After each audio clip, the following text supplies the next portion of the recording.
समांतर श्रेणी का लेक्चर 7 प्रश्नावली 5.2 बुक NCERT क्वेश्चन नंबर 1।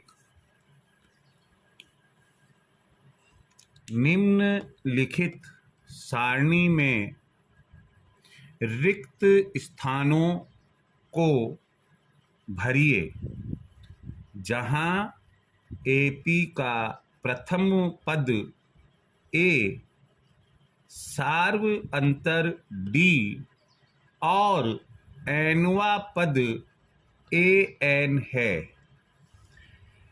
इसका पहला क्वेश्चन है A 7 है, D 3 है, N 8 है। इसमें आपको AN कैलकुलेट करना है, ज्ञात करना है। सेकंड क्वेश्चन है A -18 D हमें ज्ञात करना है, N 10 है और AN का मान 0 है। थर्ड क्वेश्चन है A फाइंड करना है, D -3 है, N 18 है, AN -5 है। फोर्थ में -18.9 A है, 2.5 D है, N आपको फाइंड करना है, AN 36 है। फिफ्थ में 3.5 A है, D 0 है, 105 N है और आपको मालूम करना है AN का मान। मैंने आपको पिछले लेक्चर में बताया था कि आप 4 फॉर्मूला कंठस्थ कर लीजिएगा, एकदम लर्न कर लीजिएगा, एकदम याद कर लीजिएगा। वे 4 फॉर्मूला कौन कौन से हैं? AN = A + N-1D। दूसरा, जब A फाइंड आउट करना हो, A का मान ज्ञात करना हो, तब आप सीधे यही फॉर्मूला लिखेंगे, AN माइनस ब्रैकेट में N-1 ब्रैकेट क्लोज D। जब आपको केवल D कैलकुलेट करना है, ज्ञात करना है, तब D = AN-A upon within the bracket N-1। जब आपको N कैलकुलेट करना है, N का मान ज्ञात करना है, तब आप फॉर्मूला लिखेंगे N बराबर AN-A बटा D + 1। मैं आपको एक बात बता दूं, देखो बच्चों, जब तक आप इन्हें याद नहीं करेंगे तो छोटे से छोटा प्रश्न भी आप सरल नहीं कर पाएंगे। इसलिए मैं आपको यही सलाह दूंगा कि आप इन्हें याद कीजिए और बार बार लिख कर जांच कीजिए कि आपको याद हुआ या नहीं हुआ। अब हम पहले प्रश्न पर आते हैं। पहले प्रश्न में हमने देखा कि हमसे AN का मान मालूम करने के लिए कहा गया है, तो हमने लिखा पहला, और यहाँ फॉर्मूला यहाँ से लेंगे और वो है AN = A + N-1D। ये फॉर्मूला हमने लिखा, वैल्यूज पुट करी, = यहाँ हमने देखा कि N 8 है, इसलिए अगली लाइन में हम ये लिख सकते हैं A8। क्यों? कि N की वैल्यू हमें 8 दी गई है। A8 = A की वैल्यू 7 है, 7 लिखी, प्लस N8 -1 और D का मान हमें दिया गया है 3। अब यहाँ स्टेप बाय स्टेप आप सरल करेंगे। 7 प्लस, अब ये यहाँ 8 - 1 है, ये 7 और ये इंटू 3।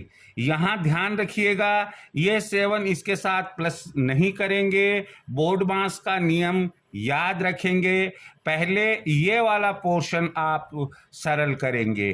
तो यहाँ बेटर रहेगा कि आप इसे ब्रैकेट में ले ले, 7 प्लस 7 या 21, 21 और इस तरह से A8 का मान 7 और 21 28 आ गया, यही इसका आंसर होगा। तो ये हमारा पहले प्रश्न का इसका आंसर हमने दे दिया। अब सेकंड क्वेश्चन के अंदर हमसे कहा गया है कि आप डी का मान ज्ञात कीजिए। हमने यहाँ देखा कि डी का जो फॉर्मूला है वो है, चूंकि D is equal to A N minus A upon bracket N minus 1, bracket नहीं लगाएंगे तब भी काम चलेगा आपका। और यहाँ देयरफॉर इसलिए D is equal to value रखी, ए एन का मान यहाँ 0 दिया है, 0 माइनस ए का मान दिया हुआ है -18। अब यहाँ आपको जो सावधानी रखनी है वह यह रखनी है कि ये जो माइनस हमने लगाया है ये तो फॉर्मूले का है और ए का मान भी -18 है, तो -18 यहाँ हम लिखेंगे। एन हमें दिया हुआ है इसमें 10, तो ये 10 लिखा और -1 किया। इस तरह से हमारे पास में 0 और माइनस इंटू माइनस प्लस हो गया और ये 18 अपॉन 10 में से 1 गया तो 9 बचा और हमारे पास में ये आ गया 18/9 और इसको कैंसिल आउट किया, काटा हमने, 9 एकम 9, 9 दूनी 18, अतः डी का मान हमारा 2 होगा। यह हमारा आंसर हो गया। फिर हमने देखा कि जो तीसरा प्रश्न है, तीसरा प्रश्न हमारा क्या है? तीसरा प्रश्न हमें दिया गया है क्या कि आपसे कहा ए का मान कैलकुलेट कीजिए। तो आप जानते हैं कि a is equal to A N minus n -1 d, ये फॉर्मूला हमने यहाँ से लिया। तो यहाँ से लेने पर वैल्यूज रखी, ए एन का मान हमें क्वेश्चन नंबर 3 के अंदर दिया हुआ है -5 और एन दिया हुआ है इसका 18 है, 18 हमने लिया, -1 ये फॉर्मूले का भाग है, डी है -3, तो इस तरह से हमारे पास आया -5 और माइनस का ये साइन लगाया हमने और 18 में से 1 गया तो 17 बचा और इसको हमें मल्टीप्लाई करना है -3 से। तो इस तरीके से -5 और माइनस को माइनस से मल्टीप्लाई करेंगे, प्लस 17 थी 51 और ये 51 आया, प्लस के 51 है, माइनस के 5 है। तो इस तरह से हमारे पास में जो आंसर आएगा वो आएगा 46। देयरफॉर ए का मान 46, ये हमारा आंसर बन गया। आप आराम से इत्मीनान से इसे देखिएगा, स्क्रीनशॉट लीजिएगा, आराम से पॉज करके इसे उतारिएगा। 3 तक मैंने बताए, अभी मैं चौथा और 5वां और आपको बताऊंगा, आप आराम से इसे देख लीजिएगा। माफ कीजिएगा, प्रश्न संख्या 4 में ए एन का मान इसके पहले वाले स्क्रीन पर 36 बताया मैंने, जबकि वो 3.6 कितने हैं? 3.6। तो ये आप थोड़ा संशोधन कर ले, आपने जो लिखा होगा उसमें।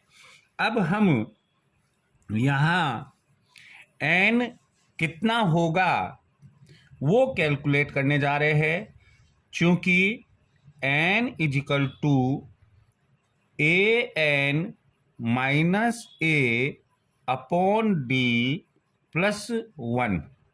ए एन हमें लेना है 3.6 माइनस ए माइनस के 18.9 है और अपॉन डी है 2.5 और प्लस 1। यहाँ इस प्रकार से 3.6 माइनस माइनस प्लस हो गया 18.9 बटावा 2.5 और प्लस 1। 3.6 प्लस 18.9 ये होता है 18 और 3 21 और 1 22.5 बटा 2.5 प्लस 1। डेसिमल से डेसिमल चला जाएगा और 25 1 जा 25, 25 9 जा 225। तो इस तरीके से हमारे पास में 9 + 1, अतः n का मान n = 10 आंसर। n का मान 10 हो जाएगा यहाँ। इसके बाद में हमें जो 5वां क्वेश्चन दिया हुआ है वो आप अच्छे से पढ़िएगा। 5वें क्वेश्चन में हमें कहा गया है कि आप an का मान ज्ञात कीजिए। तो 5वां क्वेश्चन हम यहाँ करते हैं। 5वां, चूंकि फॉर्मूला लिखेंगे पहले, an = a + n - 1 d = a कितना है 3.5 प्लस n कितना है, n हमें 105 दिया है तो यहाँ हम लिखेंगे इसलिए A105 और यहाँ हम 105 माइनस 1 और d का मान कितना दिया है हमें 0। कितना दिया है d का मान 0। तो इस तरीके से हमारे पास में 3.5 प्लस 104 गुणा 0 ये ब्रैकेट में लिख लेंगे हम।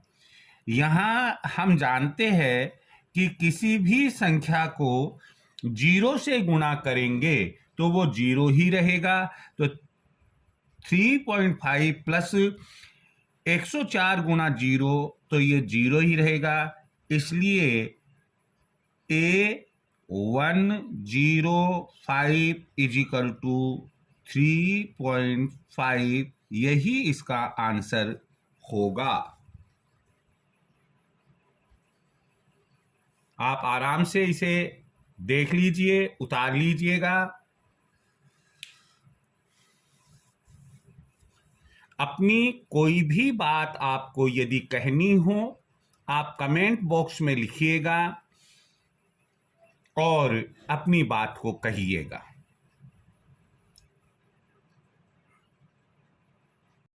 प्रश्न 2 अपना है, निम्नलिखित में सही उत्तर दीजिए, सही उत्तर चुनिए और उसका औचित्य दीजिए। पहला इसमें दिया है हमें एपी, यदि एपी 10, 7, 4 और इसी प्रकार हो का 30वां पद है। विकल्प हमें दिए हैं, ए 97 है, बी 77 है, सी -77 है, डी -87। सेकंड क्वेश्चन हमारा है, यदि एपी -3, -1/2, 2 एंड सो ऑन का 11वां पद है। ए दिया है 28, बी दिया है 22, सी दिया है -38, डी दिया है -48.5।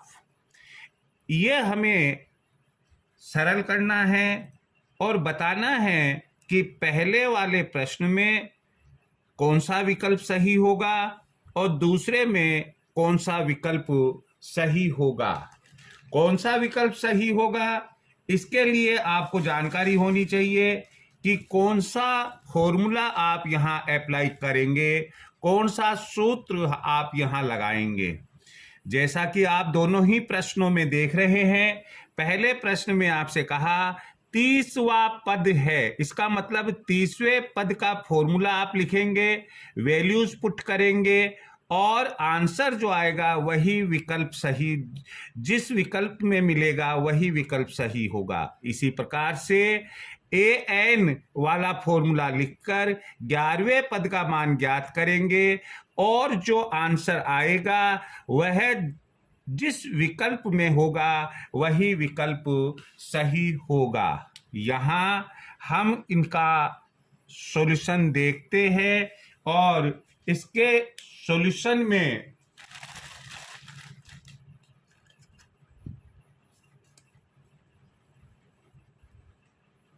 हमारा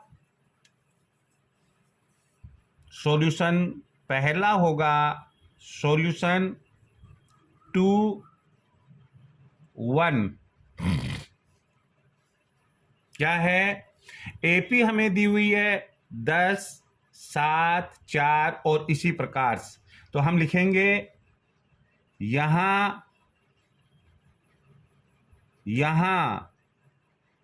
ए का मान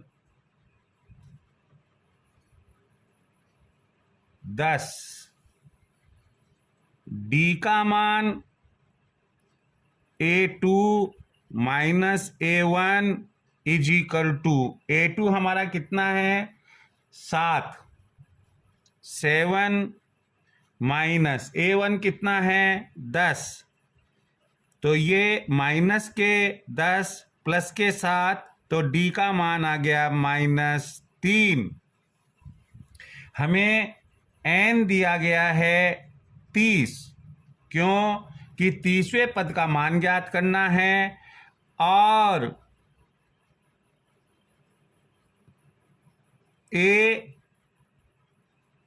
an अर्थात A30 का मान हमें बताना है A, B, C और D विकल्प में से कौन सा सही होगा।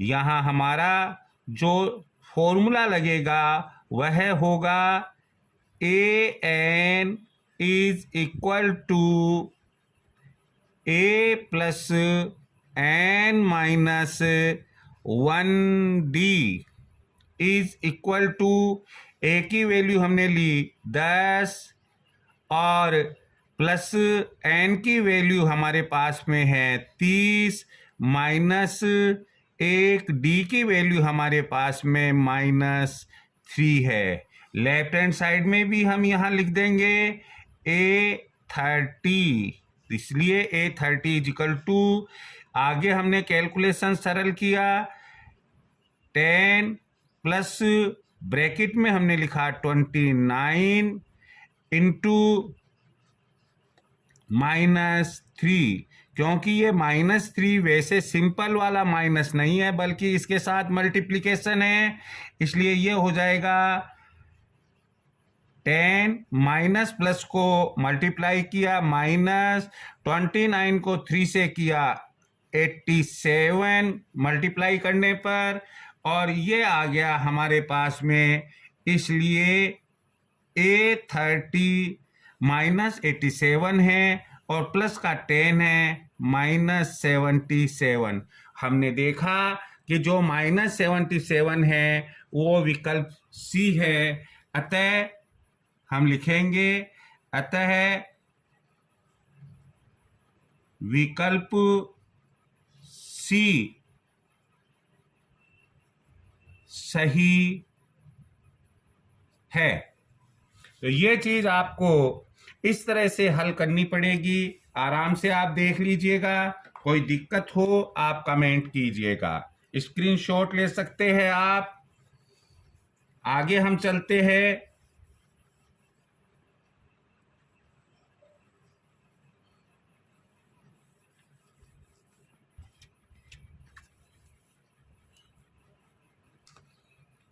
सॉल्यूशन 2 का सेकंड हम यहाँ लिखेंगे कि देखिए AP -3 -1/2 2 और इसी प्रकार है, तो A का मान हमारा होगा -3, D का मान हमारा होगा A2 -A1 = -1/2। ये यहाँ से लिया, फिर ये निशान हमने माइनस का उतारा हमने, और A1 -3 है, -3। तो इस तरह से हमारे पास ये जो बन गया वो -1/2 माइनस इंटू माइनस प्लस 3, लघुत्तम एलसीएम लिया हमने 2 आया, तो -1 प्लस 3 2 जा 6 आया।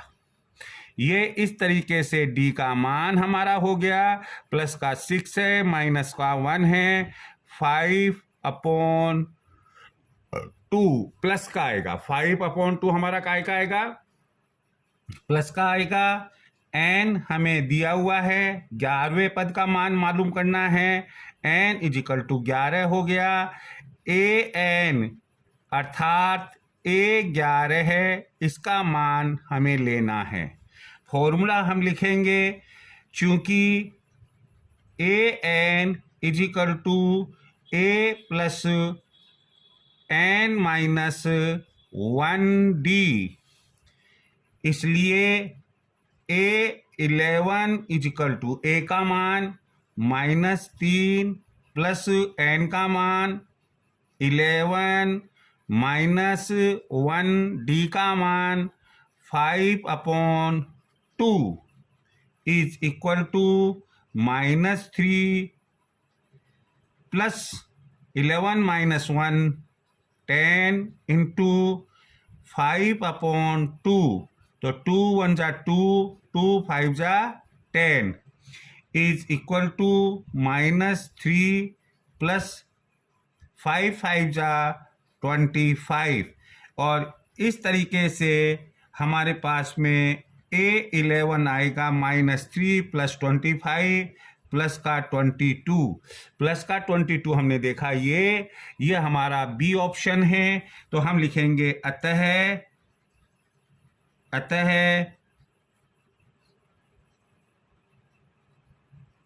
विकल्प बी